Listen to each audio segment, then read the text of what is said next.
আসসালামু আলাইকুম রহমতুল্লাহ, সবাইকে স্বাগতম। আজকে খুব ইম্পর্ট্যান্ট কয়েকটা বিষয় নিয়ে আলোচনা করব।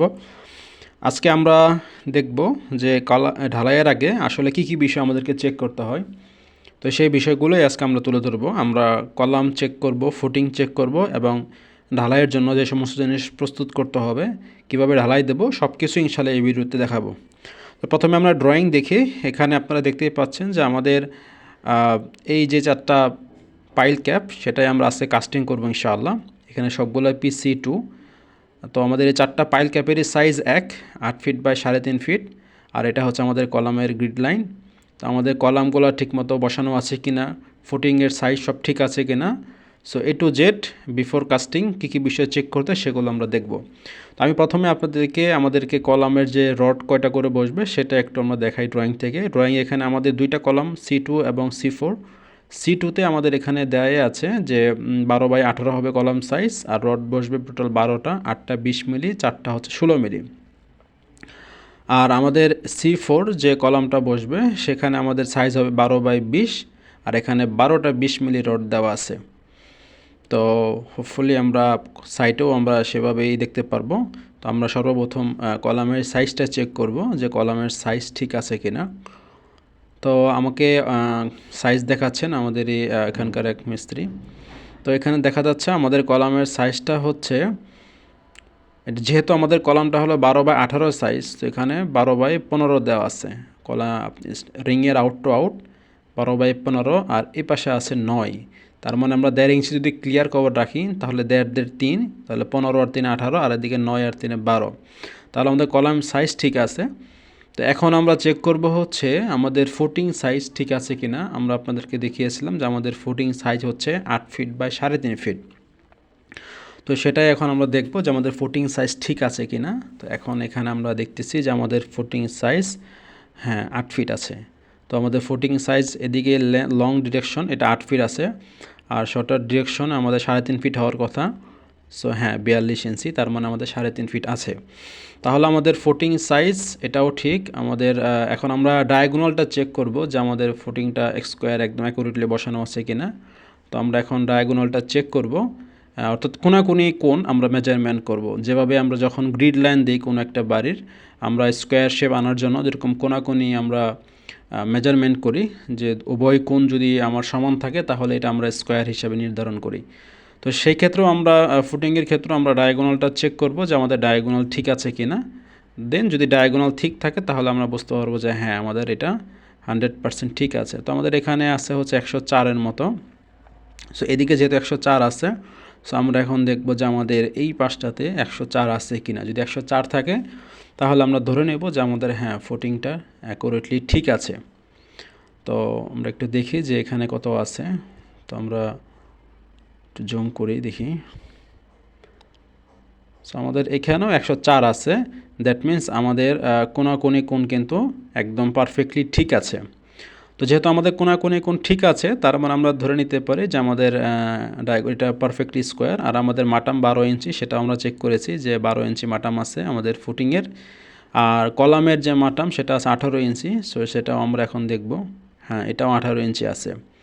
তাহলে আমাদের কলামের মাটামগুলো আমরা চেক দিলাম যে 18 ইঞ্চি আছে। বেজের যে মাটাম 12 ইঞ্চি সেটাও চেক দিলাম। আমাদের ব্লকের ক্লিয়ার কভারেরটা আগেই চেক দেওয়া আছে, ভিডিও আপনাদেরকে অলরেডি এর আগে আমার চ্যানেলে আপনারা পাবেন। এখানে আমাদের সাইড ক্লিয়ার কভার হচ্ছে 3 ইঞ্চি, নিচে 6 ইঞ্চি। আর এখানে আপনারা দেখতেই পাচ্ছেন যে এখানে আমাদের একদম সিসির উপর থেকে 4 ফিট পর্যন্ত আমাদের হাইটটা আছে। তার মানে এটা আমাদের 24 ইঞ্চি ঢালাই হবে 2 ফিট। তাহলে আমাদেরকে এখানে 6 ফিট আছে। তো যেহেতু 24 ইঞ্চি ঢালাই হবে, তার মানে আমরা 4 ফিট পর্যন্ত রাখবো। সো এটা ইনশাআল্লাহ আপনাদেরকে ভিডিও লাস্টে আমরা দেখাবো যে ঢালাইয়ের পর 4 ফিট ঠিক থাকে কি না, সেটা ইনশাআল্লাহ আমরা দেখাবো। আর আমাদের যে গ্রিড লাইন, এই গ্রিড লাইন থেকেও আমরা, যেহেতু এটার আউট টু আউট কলামের বাইরে দিয়ে গ্রিড লাইনটা দেওয়া হয়েছে শুধুমাত্র কলামটাকে সল করার জন্য 4.5 ইঞ্চি। তো আমরা চেক করে দেখছি যে হ্যাঁ, আমাদের গ্রিড লাইনটা অ্যাকুরেটলি একদম গ্রিড লাইন বরাবর আমাদের কলামগুলো যেভাবে দেওয়া আছে ড্রয়িংয়ে, সেভাবেই কিন্তু এখানে আমাদের গ্রিড লাইনটা দেওয়া আছে। তো ওভারঅল সব কিছুই আমাদের চেক করা হয়ে গেছে। এভাবে আমাদের 4টা কলাম ঠিক সেম পদ্ধতিতে আমরা চেক করে আমরা কলাম কাস্টিং করব ইনশাআল্লাহ। তো আজকে আমাদের কলাম কাস্টিং হবে। তো মোটামুটি আমাদের ওভারঅল সবগুলাই আমরা এখন চেক দেব। তো যেহেতু একটা দেখাইছি আর বাকিগুলো দেখালাম না, বাকি আমরা অন্য বিষয় নিয়ে আলোচনা করবো ইনশাল্লাহ এখন। তো আমরা কলামের এবং ফুটিংয়ের ব্যাপারগুলো আমরা দেখলাম যে কিভাবে আমাদের কি বিষয় চেক দিতে হয়। এখন আমরা আপনাদেরকে একটু বাকি কলামগুলো দেখাই যে আমাদের প্রত্যেকটা পাইল ক্যাপ অলরেডি রেডি করা আছে কাস্টিংয়ের জন্য। তো প্রত্যেকটা পাইল ক্যাপেরই আমরা সেম একইভাবে চেক করব, যে আগের যে কলাম পাইল ক্যাপটা আমরা যেভাবে চেক দিলাম কলম সহকারে, তো প্রত্যেকটাতে আমরা এভাবে চেক দিয়ে আমরা টেস্ট করে দেখব যে আমাদের নির্ধারিত সাইজ ঠিক আছে কিনা।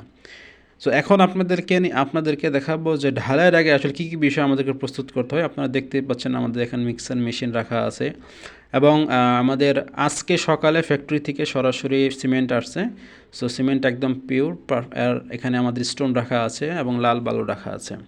তো ঢালাই করার জন্য আমাদের সব কিছুই রাখা আছে। আর আমাদের কন্ট্রাক্টর সাহেব উনি একদম নতুন নজেল এবং আমাদের ভাইব্রেটর মেশিন এগুলো কিনে নিয়ে আসছে বেলসা সহ।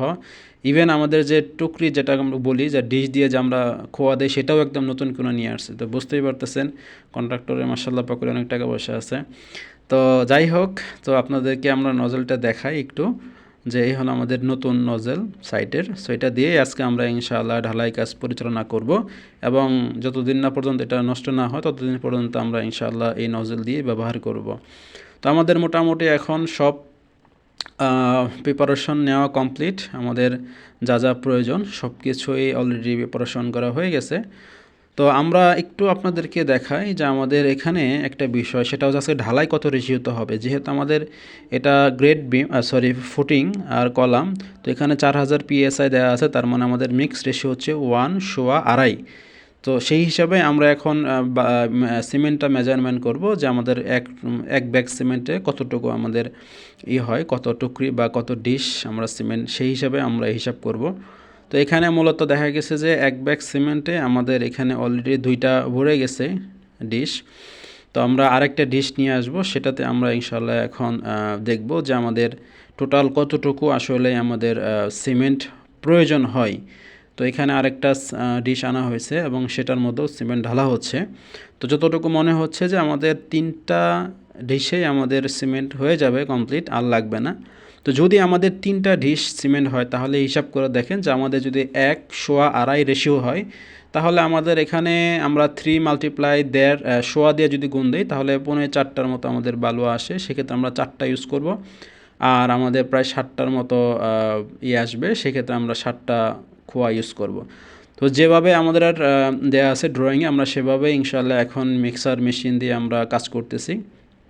আমাদের এখানে আমরা এক ব্যাগ সিমেন্টের সাথে আমরা 4 ডিশ হলো আপনাদের কি বলে যে বালু, আর হচ্ছে আমাদের 60টা খোয়া যাচ্ছে। তো সেভাবে ইনশাআল্লাহ আমরা এখন এখানে অর্থাৎ 4000 PSI এর জন্য আমরা এইভাবে এই রেশিওতেও আমরা এখন কাজ করব। তো সেভাবেই আমাদের অলরেডি মিক্সিং করা হচ্ছে। আর এটাই হলো আমাদের ফার্স্ট যে কনক্রিট ঢালা হবে এই বেজে অর্থাৎ পাইল ক্যাপটাতে। তো ইনশাআল্লাহ আপনাদেরকে দেখাবো যে আসলে কী বিষয় ঢালাই করার সময়ও খেয়াল রাখতে হয়, সেই বিষয়গুলো দেখাবো। প্রথমত আপনার অবশ্যই মিক্সিংটা ঠিকমতো আছে কিনা সেটা অবশ্যই আপনারা খেয়াল রাখবেন। দ্বিতীয়ত একজনকে নিয়োগ করবেন যে কিনা দাঁড়িয়ে দাঁড়িয়ে চেক করবে যে কয়টা খোয়া যাচ্ছে, কয়টা বালু যাচ্ছে, সিমেন্ট কী পরিমাণ কয়টা যাচ্ছে।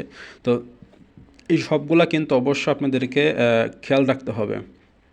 খেয়াল না রাখলে যদি কোনো কারণে এখানে একটু জিনিস বলে রাখি যে আমাদের এখানে বালুটা কম হয়ে গেছিলো, যার কারণে আমি স্টপ করে দিছি।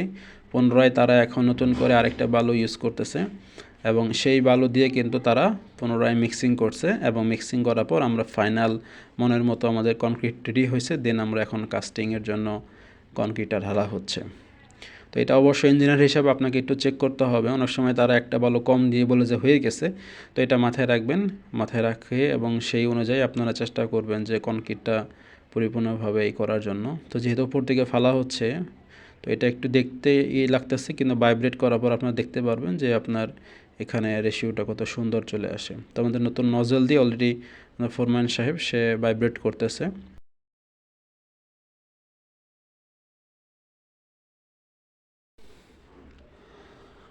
তো আমাদের অলরেডি কাস্টিং প্রায় শেষ পর্যায়ে। তো আর কিছুক্ষণের ভিতরে আমরা ইনশাআল্লাহ আমাদের বাকি এটার কাস্টিংটা শেষ করে দেবো ইনশাআল্লাহ। তো আরও ডালা হচ্ছে আর কি। আমরা অলরেডি মেজারমেন্ট করছি, যে দেখছি মেজারমেন্ট করে আমরা মূলত আরেকটু আমাদের লাগবে, সেই হিসাবে আমরা এখন মালামাল এটাই আমাদের লাস্ট, এটাই আমাদের ইনশাল্লাহ শেষ হয়ে যাবে, আর বেশি মালামাল লাগবে না আশা করি। তারপরেও আমরা মেজারমেন্ট টেপ দিয়ে আমরা অবশ্যই চেক করব যে আমাদের সব ঠিক আছে কিনা। তো যেহেতু আমাদের আর মালামাল লাগতেছে না, আমরা অলরেডি মেজারমেন্ট করে দেখছি যে আমাদের যতটুকু থিকনেস হওয়া দরকার ততটুকু থিকনেস হয়ে গেছে। যেহেতু আর লাগবে না, এই জন্য আমরা অলরেডি এটা শিফট করে এখন অন্য পাইল ক্যাপে নিয়ে যাচ্ছি। তো আপনারা দেখতেই পাচ্ছেন যে মোটামুটি আমাদের এখানে একটা সুন্দর একটা সারফেস চলে আসছে। তো এটা এখনও ডাসা দিয়ে এতটা পিটানো হয়নি, পানি যেহেতু আছে হালকা। তো এটা একটু কমার পরেই আমরা ইনশাল্লাহ চেক করব। তো আপনাদেরকে দেখাই আসলে কতটুকু হয়েছে। এর মনে আছে যেখান থেকে আমাদের 4 ফিট থাকার কথা ছিল, যে 4 ফিটের একটু বেশি, অর্থাৎ হাফ ইঞ্চি একটু বেশি আছে। এটা যেহেতু পানি একটু বেশি আছে, এটা শুকিয়ে গেলে ঠিক আগের 4 ফিটে চলে আসবে ইনশাআল্লাহ। তো পানি শুকানোর পর এখন মোটামুটি আমাদের পাইল ক্যাপটার দেখতে পাচ্ছেন যে একদম ফ্রেশ, সারফেসটা সুন্দর হয়ে গেছে। তো এভাবে আমরা ইনশাআল্লাহ বাকি কাস্টিংগুলো পরিচালনা করব। ধন্যবাদ সবাইকে ভিডিও দেখার জন্য। আসসালামু আলাইকুম।